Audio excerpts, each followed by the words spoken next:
Sa Pulilan, Bulacan, halos 197 million pesos na halaga ng peking sapatos ang nasamsam ng Philippine National Police sa operasyon laban sa pamemeke. Kinustudiyan naman ang mga suspect na mga Chinese nationals. Ang blotter sa report.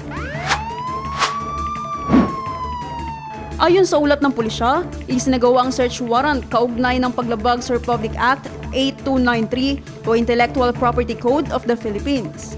Sa isinagawang search operation, nasamsam ang 1,119 na kahon ng peking footwear na nagkakalaga ng 141,024,000 pesos. 30 sako ng footwear accessories na tinatayang nagkakalaga ng 39 million pesos, isang injector machine na nagkakalaga ng 2,500,000 pesos at 3 set ng molding machines na may halagang 14,250,000 pesos. Ang kabuang halaga ng mga nasamsam na ebidensya ay umabot sa 196,774,000 pesos.